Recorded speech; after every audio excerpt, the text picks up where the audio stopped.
Kiki, well done, congratulations.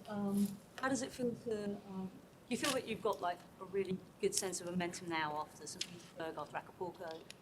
Is that what's made the difference for you?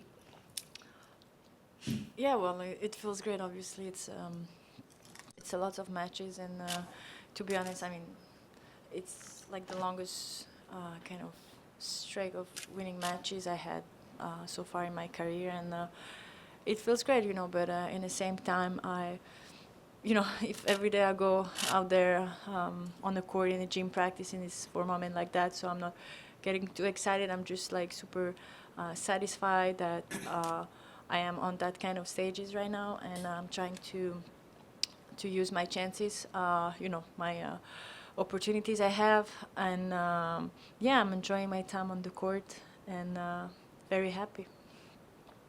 Kiki, what was the key to problem solving that match, and how did you turn it around? Yeah, I mean, it's not easy, you know.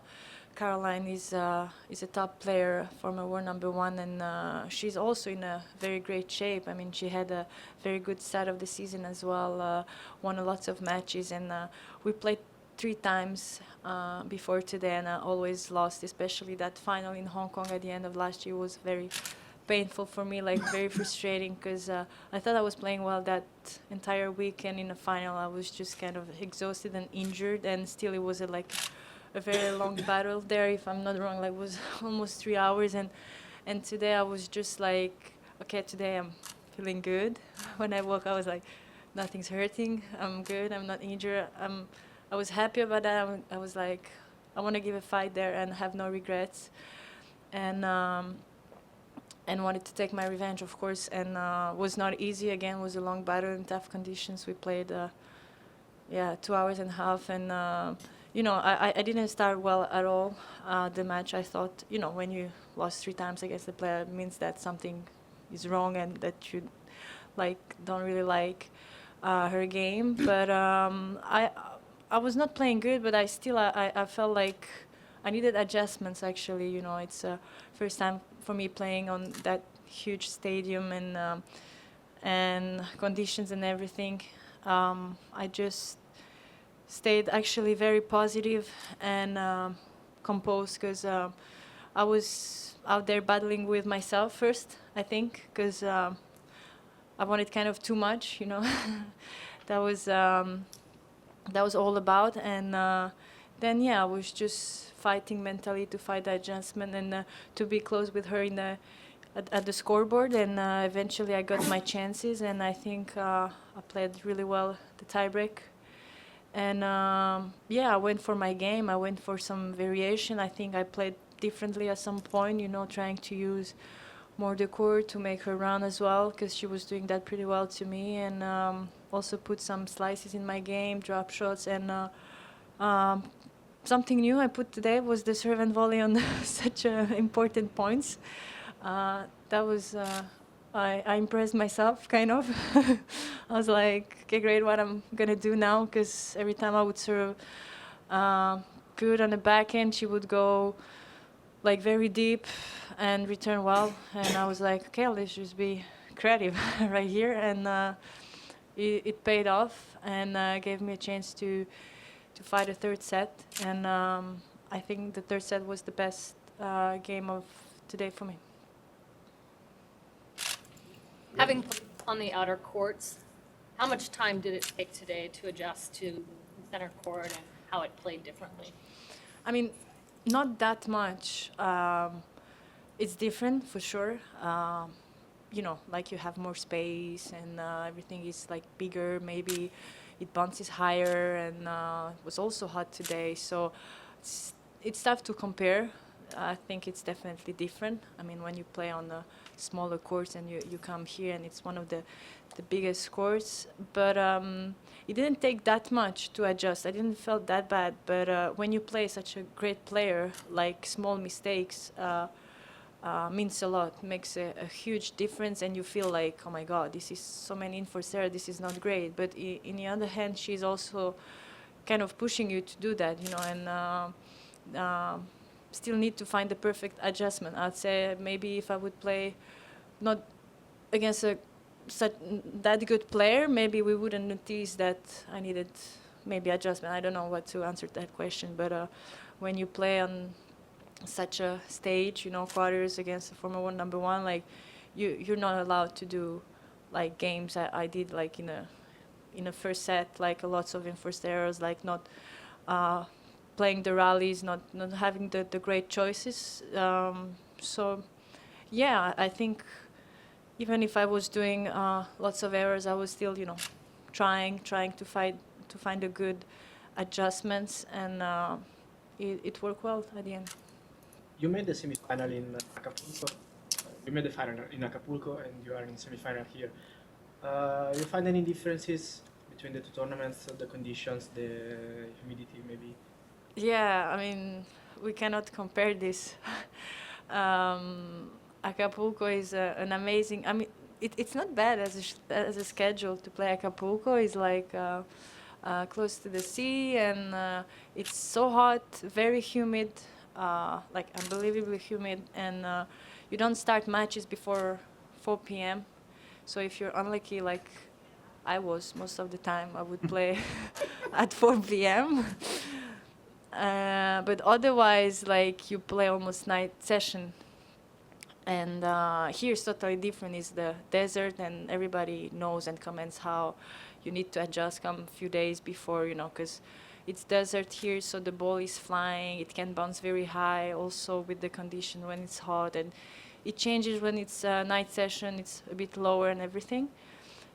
And much drier. I mean, he is very dry. I'm usually sweating a lot. I mean, today I guess you can still see me sweating. I know, because I'm the one that sweats unbelievably. But here it's super dry. I don't have to change. You know, usually I'm going, when I play for 2 or 3 hours, I for sure go to the bathroom to change outfits for at least once or twice in the match. So here, like 2 hours and a half, and my dress was not completely wet. So that's, yeah, it's totally different. Can you just comment on the fact that I believe next week officially you will move into the top 20 for the first time? It feels great, really. Great. I'm very happy about it. I don't know what else to say. You know, I'm just very happy. I see that it's paying off. The results are coming, and just I want to keep going. You know, I want to keep working on things that I've been working well against top players, and I'm more focusing on, you know, giving myself opportunities to play that kind of big matches on big stages, and eventually, you know, the ranking is just the consequence of all the work you put on like on a daily basis, and eventually you're playing those great matches better and better and give yourself a chance to win them, and then the ranking obviously follows. Your doubles success, how do you feel like that has led you to a lot more recent success in singles play? Yeah, first of all, helps me for sure a lot in my game. All the improvements I did, I'm convinced it's thanks to the doubles. I mean, for example, today I did a serve and volley at the the most critical moment in the game. I mean, if I'm not wrong, it was in the tiebreaker. Like, what was that, for 3 or can't remember exactly. I mean, you wouldn't do that if, I mean, yeah. So that's the first thing. I think also I kind of changed the momentum of the match when I was stepping in the court, coming to the net, closing some important volleys. So that's an obvious part of the game. And then I would say mentally, even if I've never played on such a, like, it's my first time playing quarterfinal in such an important tournament, but in the past I've been winning like big titles in doubles, and mentally I feel like I lived that before. Like I believed in myself, I belonged there, and I already kind of served out like important matches in doubles to win Grand Slam title is still something big and a nice achievement in a career. So when I'm out there, I believe like I want to win those matches. Like I'm not afraid about it because it's not like something totally new. So yeah, it definitely helps. You've had quality wins here at this tournament. You had a great run at Acapulco. Can you talk about how your confidence is rising, and at what point, if you haven't already, do you believe that you can win this tournament? Like I was saying, I'm really like since always focused like on a daily basis to have no regret in the work I'm putting on, either fitness-wise or recovery or tennis, and give myself a chance to like be fit, healthy, and play my best tennis, like every matches I have, and of course looking forward to try to win those, and of course the confidence is here right now because I've been winning matches, but it's the same spirit. I'm not gonna change anything, you know. It's today I was struggling. My game was not really nice at the beginning for some time, but you know, it's that kind of motto, kind of spirit. You have to keep you know, trying, looking for solutions, and I'm not gonna change that. Doesn't mean like if I'm playing great right now, that's gonna be the same the entire season. I wish, but you know, as a tennis player, we all have up and downs in a season, in a career, and you just have to focus to keep the same mentality every day. What would it mean for you to lift the trophy after the final and to win here? I mean, it would be amazing, of course, but I'm very far from that. I'm in the semifinal, and like it's a match at a time. And even if we think or feel that it's getting closer, it's those matches are the most difficult. Like it's the toughest opponent, and I'm not looking like that. Like I was saying, it's really a match at a time, and there's a lot of work to do. But of course, like I'm a competitor. Every match I'm playing, I want to win, and especially after beating those quality players so far this week. Yeah, that's my aim, that's my goal. But gotta focus on the reality, and it's the next match. Kiki, what's it like having Mary around this week? Has she been offering any advice? I know you are your own coach, but you know, does she kind of help you at all? No, she's not. She's here as a stalker, kind of.